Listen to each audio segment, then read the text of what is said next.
If you want to know how to plan and script your YouTube videos, then this one is for you. Keep watching. Hey, Mike Blissett here, founder of Speak Like a Pro Online, sharing ideas, tools and techniques to help you speak with more confidence, make better videos and grow your business.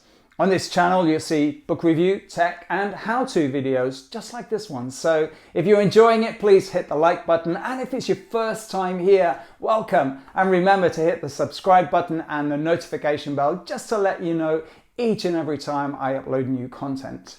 And in today's video, I'm going to be sharing a 5-step structure that will help you to plan and also script your YouTube videos, because the reality is the majority of them are watched on a device. About 80% of people now watch YouTube content on their smartphone.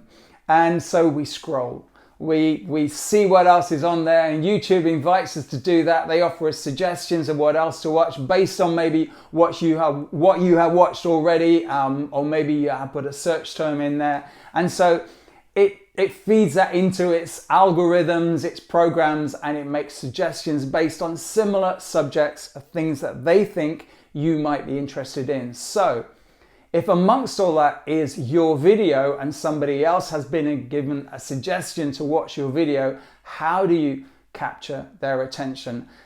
So statistically, you have between 3 and 5 seconds when somebody has clicked on your video. So they clicked on the thumbnail and they started watching the video, between 3 and 5 seconds to capture their attention, to gain their interest. So hopefully they watch the remainder of your video. So how do you do that? Now, the reason I'm sharing this 5-step structure with you is that there's a lot of information for you to include in your video at the beginning, and the next bit that moves into the main content and gets them to do something at the end of it. There's a lot to cram in there in order for your video to be successful, for your viewer to do the thing, whatever the thing is that you want them to do by the end of it. So let's jump in.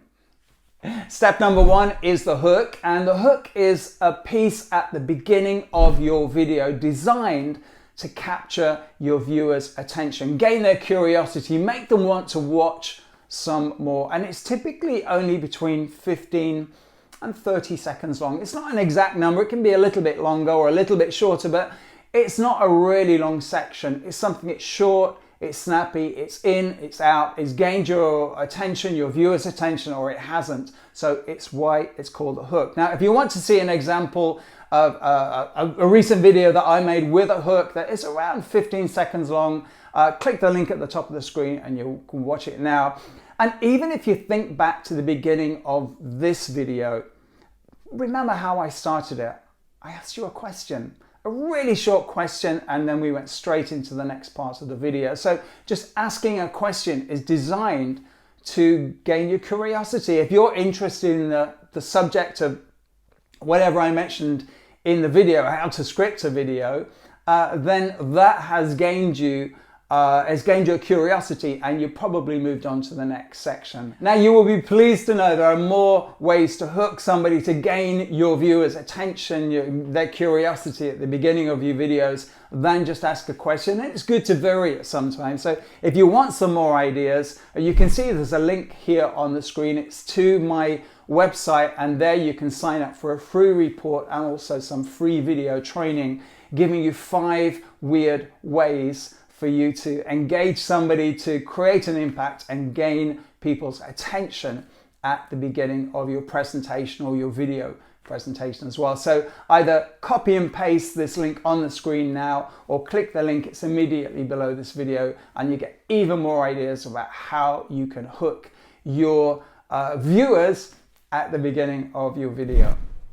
Step number 2 is the introduction. Now, the introduction, latest research suggests, is even shorter than the hook. It's typically between 3 to 5 seconds. That is really short. So what can you do in 3 to 5 seconds to introduce you, your channel, your brand, what the video is going to be about, whatever it is you want to include in that introduction. And remember, 3 to 5 seconds. You don't have a lot of time to do rolling credits and include lots of stuff. So what can you do? Now, if you think back to the beginning of this video, after I asked you the question, it went into an intro sequence, an introduction sequence. And can you remember what that was? It was my brand. So it was my logo and my URL, the website address. And there was some music around that. And it was literally 3.5 seconds long. It's really, really short. And the reason for it being short is, again, YouTube have done its research. It knows that the shorter the intro, then the more likely people will stay for the next part. And the reason we have the intro, the reason we have these steps in this structure is because it's about making your video stand out and look more professional. So whilst people will be scrolling through videos, when they come across yours, because it's got a structure, because it looks planned, because it looks professional, people are more likely to stay and watch it. So if you want to also watch a recent video where I showed you how to create an introduction sequence just using PowerPoint or Keynote, your slide deck on your computer, then click the link at the top of the screen here, and either now or at the end of the video, I'll include the links just below as well in the show notes, and then you can watch a recent video where I show you how to create that 3 to 5 second video sequence and for it to look really professional and really polished so that you capture your viewers' attention, you keep the attention, and you move on to the next part of the strategy. Step number 3 is the main content. Now, the main content is where you share your good stuff. Whatever it is, your top tips, your strategies, your plans, your habits, whatever it is you want to share with your viewer, that's where you do it.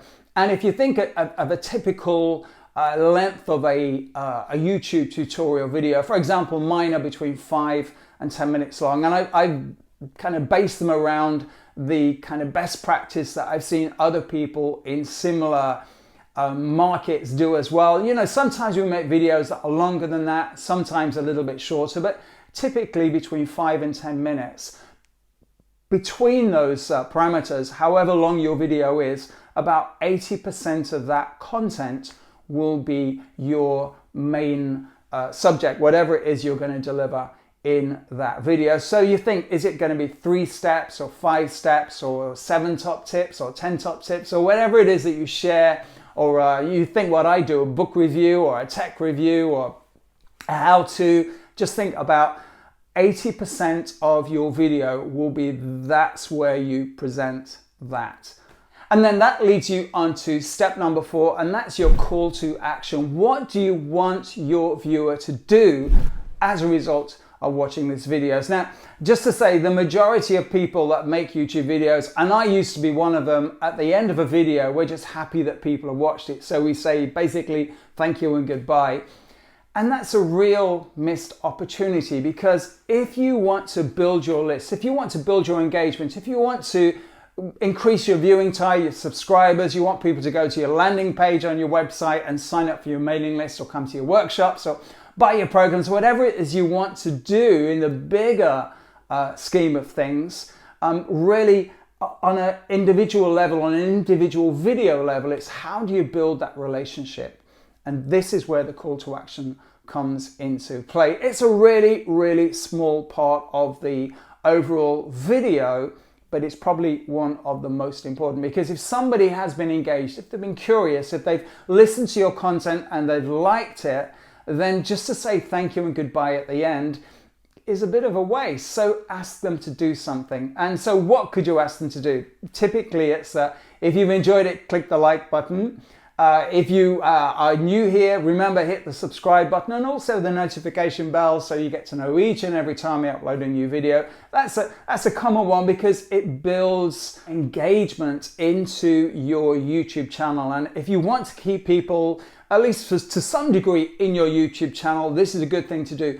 Hit the subscriber button. It means that when you upload a new video, then the people who are subscribed, who have hit the notification bell, they get a little ping or a little message in the YouTube app on their phone to say that you've uploaded new content, and that's a great thing. It doesn't mean that that viewer, that subscriber will have to watch it straight away. It's a little reminder to say, hey, next time you go back to your channel, there's this waiting for you. I think that's a nice thing to do. It's a good way to build an engagement. And if you think some of the things I've done in this video, there's a few times where I referred to a previous video I've made that could be useful for you, and I said just click that button at the top of the screen.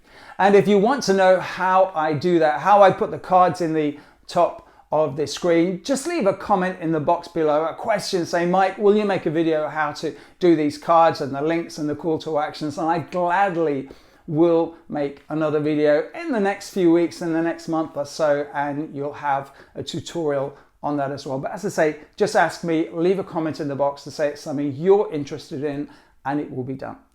And then step number 5, and step number 5 is the outtakes, the bloopers. And this really, it's an optional step. You might look back over my videos, or if you follow my videos on my channel, and sometimes you will have seen there is some bloopers, there's some outtakes at the end of it, and the bits that went wrong, the funny bits basically. And I don't do that every time, because it involves a little bit more work, not too much work, but it does involve that little bit of extra time putting it together. And I think bloopers or outtakes at the end of your videos are useful. Number one, because it shows you have a fun side. Whilst it's really nice to see you looking professional and making sense and joining words together and ideas and sharing concepts and all the good stuff, it's also nice to see that actually that's the best part of you. It's good to see where you go wrong, where you forget your name, where you get something wrong, where you jumble your words up. It's nice to see that every once in a while. It doesn't demean you, it doesn't undermine you, it shows you're human. And so I think it's nice because it shares the fun side, and it also shows your vulnerability. It shows you're human and you're brave enough to show that you're human, and sometimes you get it wrong, and hey, guess what? Let's all laugh together on this. And I think that's a really nice positioning way to finish your video. So that's the outtakes and the bloopers. Question of the day: how do you script or plan the videos that you make? Leave your comments or your questions in the boxes below. Now, if you've enjoyed this video, remember, hit the like button, and also if it's been your first time here, thank you for being here. Remember, hit the subscribe button and the notification bell so you get to know each and every time I upload a new video. Remember, this channel is all about sharing ideas, tools and techniques to help you speak with more confidence, make better videos and grow your business. I'm Mike Bliss. Until next time, take care.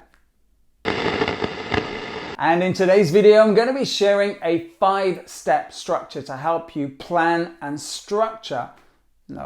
And in today's video, I'm going to be sharing, I'm repeating that.